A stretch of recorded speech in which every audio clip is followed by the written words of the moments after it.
Planète J'aime lire présente Crois en toi, un roman écrit par Elisa Villebrun et illustré par Thiemo Kosila.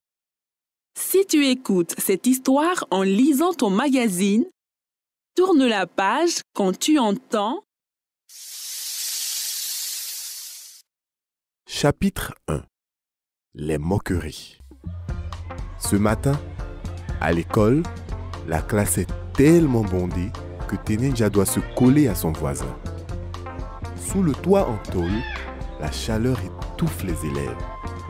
La faible brise qui traverse les claustras ne les rafraîchit pas. Tenenja jette un coup d'œil au cosmonaute brodé sur son sac. Elle aussi, un jour, ira visiter les étoiles. Mais pour cela, il faut d'abord bien travailler à l'école.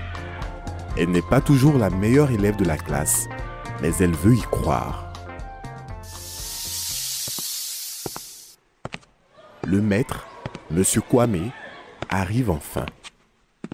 Tenenja sort son cahier quand elle entend soudain Fosier rigoler dans son dos. Elle se fige sur sa chaise. Fosier est son pire ennemi. Les parents du garçon sont planteurs de riz comme les siens. Ils possèdent le champ voisin juste à côté de celui de ses parents. Que ce soit à l'école ou dans les rizières, Fosier passe son temps à l'embêter.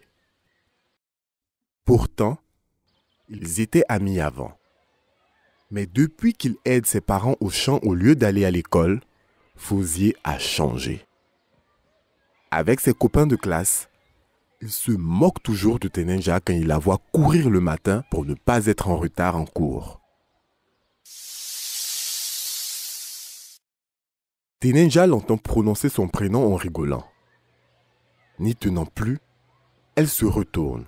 « Fosier, tu ferais mieux de venir plus souvent à l'école au lieu de te moquer. » Fosier réplique aussitôt. « Mon père dit que l'école, ça ne sert à rien. Je suis bien plus utile au champ à l'aider. D'ailleurs, un jour je serai moi aussi planteur. Je monterai un gigantesque mur pour ne plus voir ta tête d'agouti, Tenenja. » Les élèves ricanent. Le maître tape dans ses mains pour rétablir l'ordre. En sortant de la classe, Tenenja jette un œil dans la cour. Elle ne serait pas étonnée que Fosier et ses copains lui préparent un mauvais coup.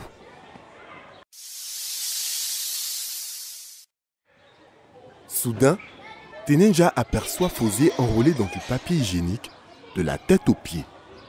Il fait de grands bonds dans la cour comme s'il marchait sur la lune.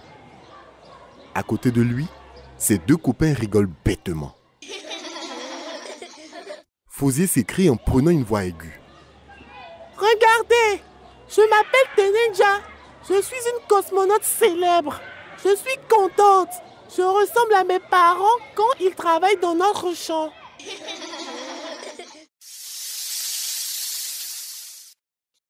Chapitre 2 L'accident. Après la blague idiote des garçons, Tenenja n'a pas le cœur de rentrer chez elle. Sur le chemin, elle s'arrête au bord du champ que son père, vêtu d'une combinaison blanche, est en train de pulvériser avec des insecticides. Des rizières verdoyantes bordées par la forêt s'étendent à perte de vue. La fillette se souvient alors du cosmonaute brodé sur son sac et son cœur se serre. C'est vrai que son père lui ressemble un peu dans sa tenue bizarre. Tenenja attend qu'il enlève sa combinaison et qu'il la retrouve au point d'eau. Son père remarque sa mine triste et lui demande « Ça va? Que se passe-t-il » Tenenja explose en sanglots. « C'est Fosier, encore! J'en ai assez qu'il se moque de nous. Pourquoi es-tu toujours obligé de te déguiser quand tu travailles dans notre champ? Les autres parents ne font pas ça. » Le père de Tenenja s'assoit à côté d'elle et lui explique. « Il faut se protéger, Tenenja, quand on manipule des produits chimiques. »« Mais pourquoi les utiliser si c'est dangereux ?» s'étonne la fillette. Son père lui répond. « Tiens, tu vois cette araignée-là ? Teninja s'écrie. Je déteste les araignées. Son père rétorque. Tu ne devrais pas, car les araignées aident à lutter contre les insectes qui mangent notre riz. Malheureusement, il y a des maladies contre lesquelles même les araignées ne peuvent rien faire. Alors, on pulvérise des traitements pour protéger les cultures. Teninja observe l'araignée pendant que son père poursuit. Tu sais, Teninja, moi je ne suis pas allé longtemps à l'école, mais aujourd'hui, je me rattrape. Je vais aux formations de la coopérative et j'ai compris qu'il fallait respecter les règles, pulvériser la juste dose de produit au bon moment et surtout, bien se protéger. Teninja réfléchit à ces mots quand soudain, un cri retentit dans le champ voisin.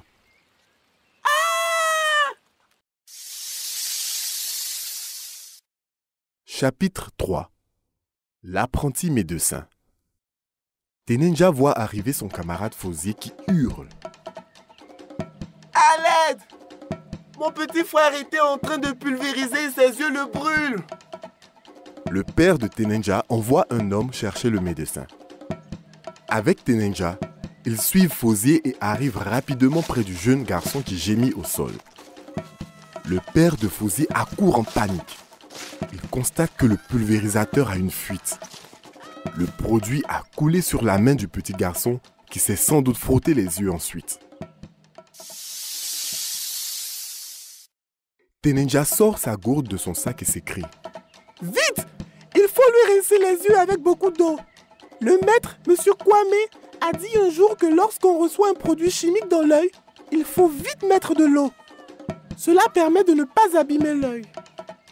Avec l'aide de son père, Teninja rince les yeux du frère de Fauzier. Peu à peu, le petit garçon se calme.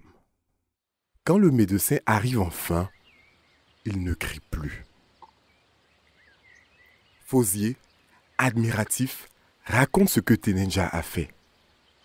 Après avoir versé des gouttes dans les yeux du garçon, le médecin confirme.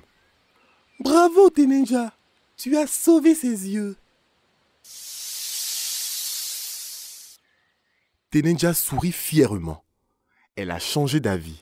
Elle deviendra cosmonaute et médecin. Le docteur reprend d'un ton sévère. Vous ne devriez pas faire travailler votre fils au champ. Sa place est à l'école. Vous devez vous protéger quand vous pulvérisez et vérifier que votre matériel est en bon état. Le père de Fauzier se défend. Mais je n'ai pas assez d'argent pour acheter toutes ces protections. Le père de Teninja intervient. Grand frère, ma tenue ne coûte pas si cher. Le père de Fauzier conteste. Mais on m'a dit qu'on avait chaud avec ça. Le père de Teninja ajoute. Grand frère, tu préfères avoir chaud ou te brûler les yeux comme ton fils? Cette fois, le père de Fauzier hoche la tête. Il sait que son voisin a raison. Fauzier attrape la main de Teninja et s'exclame. Allez, viens Teninja, on va jouer. Je dois me faire pardonner toutes mes blagues idiotes. Débrouillade comme tu es, c'est sûr que tu deviendras cosmonaute.